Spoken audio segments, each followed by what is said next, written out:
भक्तों को आज आपको शिवपुराण में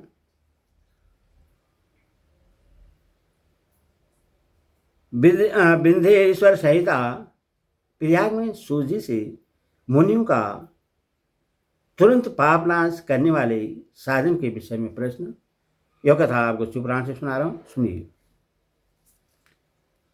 जो आदि और अंत है, जो आदि और अंत में तथा मध्य में भी नित्य मंगलमय है, जिनकी समानता अथवा तुलना कहीं भी नहीं है, जो आत्मा के स्वरूप को प्रकाशित करने वाले देवता परमात्मा हैं, जिनके 5 मुख हैं और जो खेल में अनायास जगत की रचना, पालन और सार तथा अनुग्रह एवं तिरोभाव रूप 5 प्रकार कर्म करते रहते हैं, उन सर्वश्रेष्ठ अजर अमर ईश्वर अंबिकापति भगवान शंकर का मैं मन ही मन चिंतन करता हूँ। व्यास जी कहते हैं, जो धर्म का महान क्षेत्र है और जहाँ गंगा यमुना का संगम हुआ है, उस परम पूर्णिमयी प्रयाग में जो ब्रह्मलोक का मार्ग है, सत्य व्रत में तत्पर रहने वाले महातेजस्वी महाभाग महात्मा मुनियों ने एक विशाल ज्ञान यज्ञ का आयोजन किया। उस ज्ञान यज्ञ का समाचार सुनकर पौराणिक शिरोमणि व्यास शिष्य महामुनि सूजी वहां मुनियों का दर्शन करने के लिए आए। सूर्य को आते देख वे सब मुनि उस समय हर्ष से खिल उठे और अत्यंत प्रसन्नता से उन्होंने उनका विधिवत स्वागत सत्कार किया। तत्पश्चात उन प्रश्न महात्माओं ने उनकी विधिवत स्तुति करके विनयपूर्वक हाथ जोड़कर उनसे इस प्रकार कहा, सर्वज्ञ विद्वान और रोम हर्षण जी, आपका भाग्य बड़ा भारी है।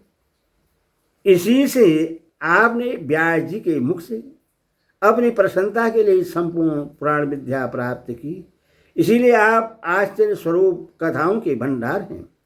ठीक उसी तरह जैसे रत्नाकर समुद्र बड़े बड़े सारभूत रत्नों का आगार है, तीनों लोकों में भूत वर्तमान भविष्य तथा और भी जो कोई वस्तु है वह आपसे अज्ञात नहीं है। आप हमारे सौभाग्य से इस यज्ञ का दर्शन करने के लिए यहाँ पधार गए हैं और इसी व्यास से हमारा कुछ कल्याण करने वाले हैं, क्योंकि आपका आगमन निरर्थक नहीं हो सकता। हमने पहले भी आपसे शुभाशुभ तत्व का पूरा वर्णन सुना है, किंतु उससे तृप्ति नहीं होती। हमें उससे सुनने की बारंबार इच्छा होती है। उत्तम बुद्धि वाले सूजी, इस समय हमें एक ही बात सुननी है। यदि आपका अनुग्रह हो तो गोपनीय होने पर भी आप उस विषय का वर्णन करें।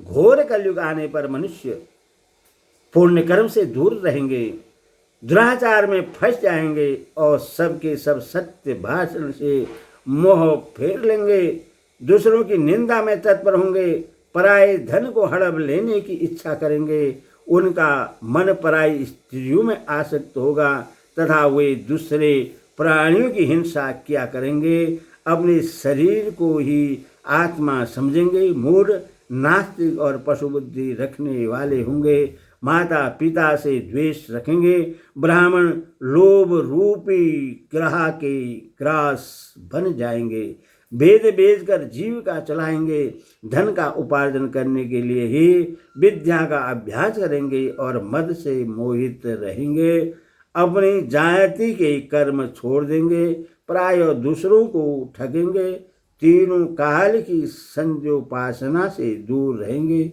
और ब्रह्म ज्ञान से शून्य होंगे।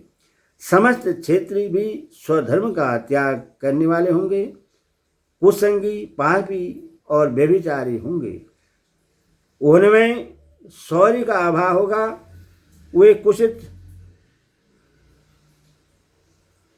चौर्य कर्म से जीविका चलाएंगे, शूद्र का सा बर्ताव करेंगे और उनका चित्त काम का किंकर बना रहेगा। वैश्या, संस्कार भ्रष्ट, स्वधर्म त्यागी, कुमार्गी, धनोपार्जन परायण तथा नाप तोल में अपनी कुत्सित वृत्ति का परिचय देने वाले होंगे। इस तरह शूद्र ब्राह्मणों के आचार में तत्पर होंगे, उनकी आकृति उज्ज्वल होगी, अर्थात वे अपने कर्म धर्म छोड़कर उज्ज्वल वेशभूषा से विभूषित हो व्यर्थ घूमेंगे। वे स्वभावतः ही अपने धर्म का त्याग करने वाले होंगे। उनके विचार धर्म के प्रतिकूल होंगे। वे कुटिल और दवी जन निर्दंग होंगे। यदि धनी हुए तो कुकर्म में लग जाएंगे, विद्वान हुए तो वाद विवाद करने वाले होंगे, अपने को कुलीन मानकर चारों वर्णों के साथ वैवाहिक संबंध स्थापित करेंगे, समस्त वर्णों को अपने संपर्क से भ्रष्ट करेंगे। वे लोग अपनी अधिकार सीमा से बाहर जाकर दवी जो चित्त सत्कर्मों का अनुष्ठान करने वाले होंगे। कलयुग की स्त्रियां प्रायः सदाचार से भ्रष्ट और पति का अपमान करने वाली होगी। सास ससुर से द्रोह करेगी, किसी से भय नहीं मानेगी, मलिन भोजन करेगी, कुत्सित हाव भाव में तत्पर होगी।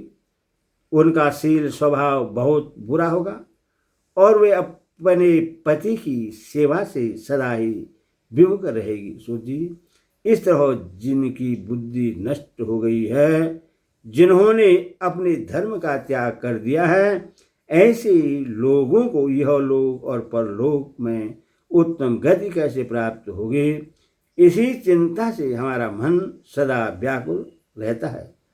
परोपकार के समान दूसरा कोई धर्म नहीं है, अथवा जिससे छोटे से उपाय से इन सब के पापों का तत्काल नाश हो जाए, उससे इस समय कृपा पूर्वक बतलाइए, क्योंकि आप समस्त सिद्धांतों के ज्ञाता हैं।